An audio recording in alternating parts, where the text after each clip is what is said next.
കേരളത്തിന്റെ ജനകീയനായ മുൻ മുഖ്യമന്ത്രി ഉമ്മൻചാണ്ടി വിടവാങ്ങിയിട്ട് ഇന്നേക്ക് 3 വർഷം.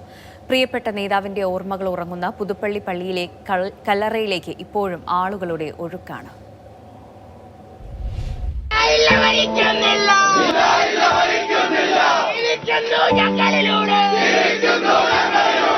ഉമ്മൻചാണ്ടി മരിക്കുന്നില്ലെന്ന് കണ്ണു കലങ്ങി കണ്ടമിടറി മുഷ്ടി ചുരുട്ടി വിളിച്ച മുദ്രാവാക്യം സത്യമാണ്.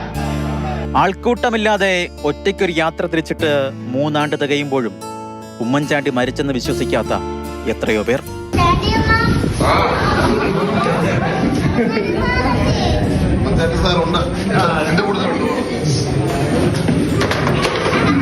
തലമുറ വ്യത്യാസമില്ലാതെ ആൾക്കൂട്ടത്തെ തന്നിലേക്ക് അടുപ്പിച്ച സ്നേഹത്തിന്റെ രാഷ്ട്രീയക്കാരൻ, പുതുപ്പള്ളിക്കാരുടെ കുഞ്ഞുഞ്ഞ്, പ്രിയപ്പെട്ടവരുടെ കുഞ്ചായൻ, മലയാളികളുടെ സ്വന്തം ഉമ്മൻചാണ്ടി. ജനങ്ങളോടൊപ്പമാകുമ്പോൾ അവരുമായി ബന്ധപ്പെട്ട് പ്രവർത്തിക്കുമ്പോൾ ഞാൻ എൻ്റെ മറ്റുള്ള പ്രയാസങ്ങളോ ദുഃഖങ്ങളോ അതെല്ലാം മറക്കും. ഞാൻ എന്നും പറയാറുള്ള ഒരു ഇതുണ്ട്, ഞാൻ ഭയപ്പെടുന്നത് ഏകാന്തതയാണ്. കരോട്ട് വള്ളക്കാലിൽ വീട്ടിലെ ജനാലയ്ക്കരികിലും പുതുപ്പള്ളി പള്ളിയിലെ വാതിൽപ്പടിയിലും ഉമ്മൻചാണ്ടി ഇല്ലെന്നേയുള്ളൂ.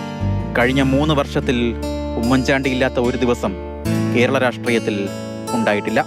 ആ മനുഷ്യൻ സത്യമായും നീതിമാനായിരുന്നുവെന്ന് കോടതികൾ പലതവണ പറഞ്ഞു. ആരോപണങ്ങൾ ഉന്നയിച്ചവർ ജനങ്ങളുടെ കോടതിയിൽ പരാജയപ്പെട്ടു.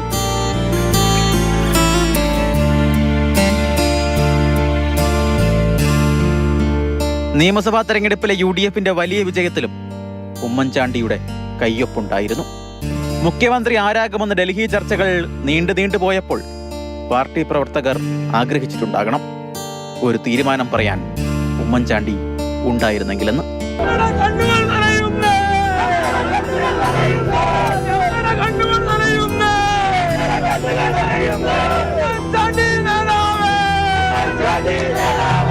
എല്ലാത്തിനും അപ്പുറം കഴിഞ്ഞുപോയ 3 ആണ്ട് പുതുപ്പള്ളിക്ക് സന്തോഷത്തിൻ്റെത് കൂടിയാണ്. ഞായറാഴ്ചകളിൽ മാത്രം വിരുന്നെത്തിയിരുന്ന ഉമ്മൻചാണ്ടി എന്നും തങ്ങൾക്കൊപ്പമുള്ളതിന്റെ സന്തോഷം. പുതുപ്പള്ളിയിലെ ഉമ്മൻചാണ്ടിയുടെ ജനസമ്പർക്കം തുടരുകയാണ്. മരണത്തിന് പോലും വേർപിരിക്കാൻ കഴിയാത്ത കുഞ്ഞുഞ്ഞിൻ്റെ ജനസമ്പർക്കം. ജോബിൻ തേക്കടിക്കൊപ്പം Shinoj S T, Mathrubhumi news, Kottayam.